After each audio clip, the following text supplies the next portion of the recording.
no Alerta Geral.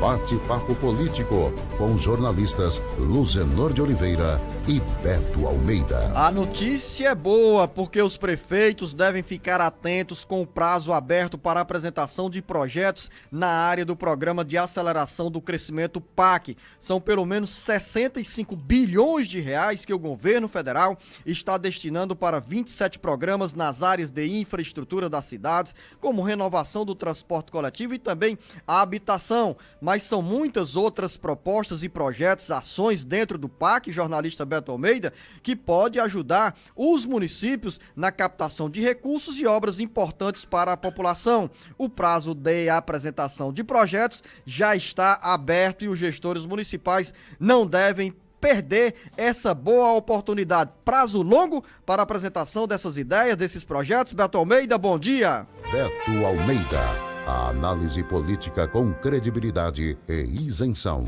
Sim, Luzenor, bom dia. Olha, a informação é boa, principalmente numa semana dessa que nós estamos concluindo, de poucos embates, de poucos debates na área política, e aí tem esse alerta, vamos dizer assim, porque os prefeitos estão atentos, ou pelo menos devem ficar atentos, Luzenor, para a abertura dessas inscrições para os novos projetos do PAC. Você sabe até quando vão as inscrições? Até o dia 10 de novembro. São 27 modalidades do novo PAC, que pode ter não apenas prefeituras individualmente, como consórcios municipais para se inscrever e captar esses recursos. Nessa primeira etapa, nada menos do que 65 bilhões de reais em investimentos.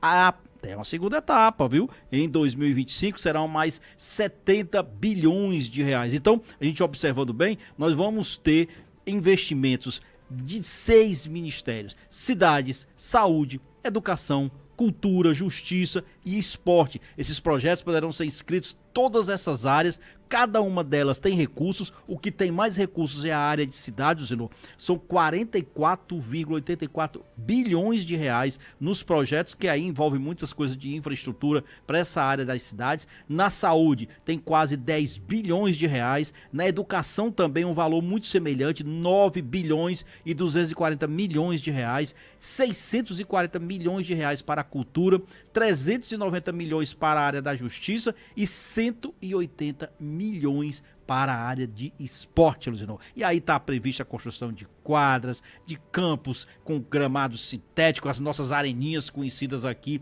Fortaleza é pioneira, inclusive, nesse projeto de requalificar campinhos de várzea. Então você percebe claramente que as prefeituras também vão se habilitar e ter muitos investimentos, muitos projetos, desde que apresente, naturalmente, projetos nessas áreas. Nessa retomada de obras do PAC, Beto Almeida, nesse caso da convocação dos prefeitos para a apresentação de projetos sobre obras do PAC, do Programa de Aceleração do Crescimento, não estão as obras da área da educação anunciadas pelo ministro da Educação, porque nesse caso as prefeituras já assinaram termos de adesão com o Ministério da Educação e outras obras como retomada de obras, as obras paradas. As obras paradas, obras de escolas, creches e também de quadras esportivas. Essas obras já estão aí no cronograma de realização do Ministério da Educação. Exatamente, Luciano.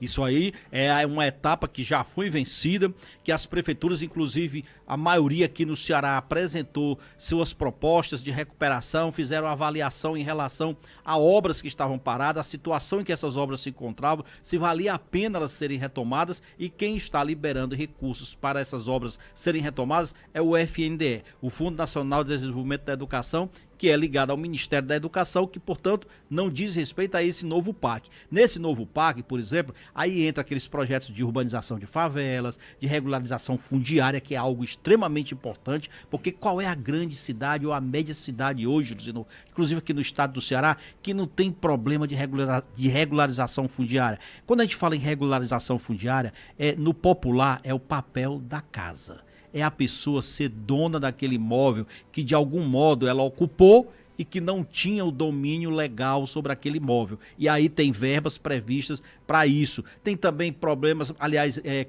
soluções para abastecimento de água, de esgotamento sanitário, da questão do lixo, da mobilidade urbana, a prevenção de desastres naturais, porque a gente sabe que as cidades hoje também têm muitos problemas com relação a essa questão de desabamento de áreas que estão sujeitas a alagamentos. Então, na saúde, tem a proposta para a implantação de policlínicas, de centros de saúde, o SAMU, são todos investimentos que podem ser trabalhados a partir dessa proposta do novo PAC. Olha, e os governos, tem até, como eu falei, o dia 10, os governos municipais, os prefeitos, tem até o dia 10 de novembro para fazer essas inscrições, se colocarem com a apresentação de projetos nessas áreas, mas a ideia é o seguinte, que essas obras já devem ser iniciadas em março do ano que vem. Então você percebe claramente que são propostas que estão para serem colocadas pelos prefeitos e já com um prazo de execução rápido, Luciano. E nessa agenda do Ministério da Educação, das obras às quais eu fiz referência nessa pergunta ao jornalista Beto Almeida,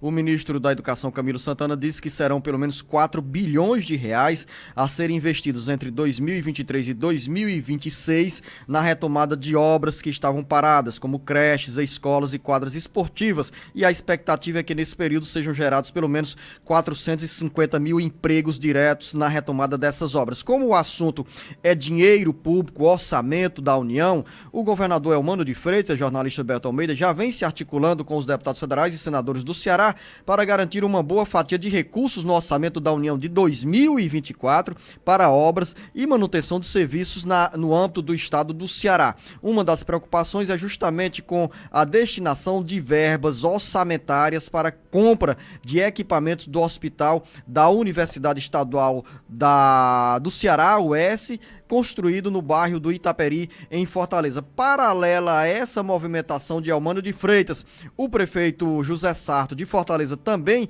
já se articula para garantir uma fatia de recursos no orçamento da União de 2024 para o município de Fortaleza? Exatamente, Luciano. Na realidade é o seguinte, obras prioritárias nessa área da saúde, onde o prefeito tem feito, inclusive, investimentos em policlínicas, em recuperação da rede hospitalar municipal, mas também com prioridades nessa questão da área da educação. Por quê? Porque o prefeito Sarto hoje é uma das capitais, a Fortaleza é uma das capitais hoje da região Nordeste, que tem hoje o percentual mais elevado da chamada universalização do ensino de tempo integral. Praticamente hoje, quase 70% das escolas da rede municipal de Fortaleza estão hoje com o ensino em tempo integral. E isso requer investimentos, isso requer dinheiro, que entra exatamente nessa rota de interesses da prefeitura em relação às verbas orçamentárias. Com relação ao governo do estado, por exemplo, no caso do hospital que você citou aí, as obras hospitalares, o governador Elmano levou, inclusive, parlamentares para conhecer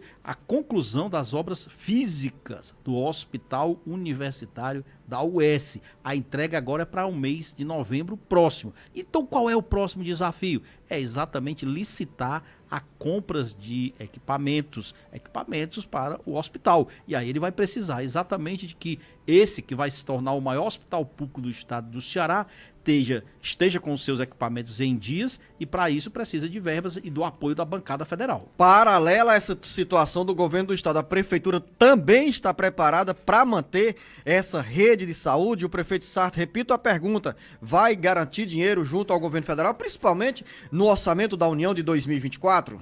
Não, mas é claro, Zenu, inclusive hoje você tem que colocar claramente o seguinte: olha, a rede hospitalar hoje da Prefeitura de Fortaleza, o prefeito Sarto tem dito uma coisa que é interessante.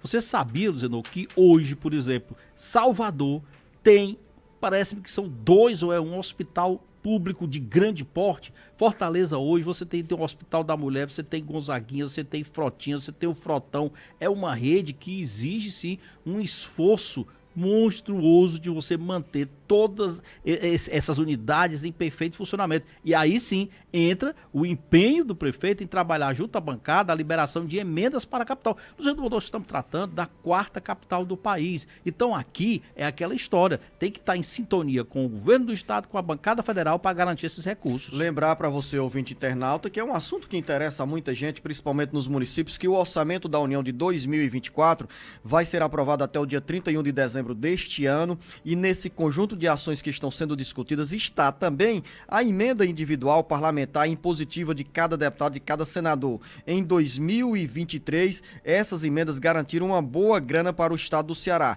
Cada deputado federal teve como valor individual de emenda impositiva, ou seja, aquela emenda que obrigatoriamente o dinheiro é liberado dentro do mesmo exercício fiscal, 42 milhões de reais, sendo para cada senador pelo menos 52 milhões de reais, ou seja, um bom dinheiro que é garantido no orçamento da União para os municípios via emendas parlamentares individuais. E daqui a pouco, dentro do bate-papo político, Beto Almeida, hoje feriado, amanhã sexta-feira, um dia imprensado para muita gente, principalmente no serviço público e também na área política. Daqui a pouco, muito mais para você, ouvinte internauta.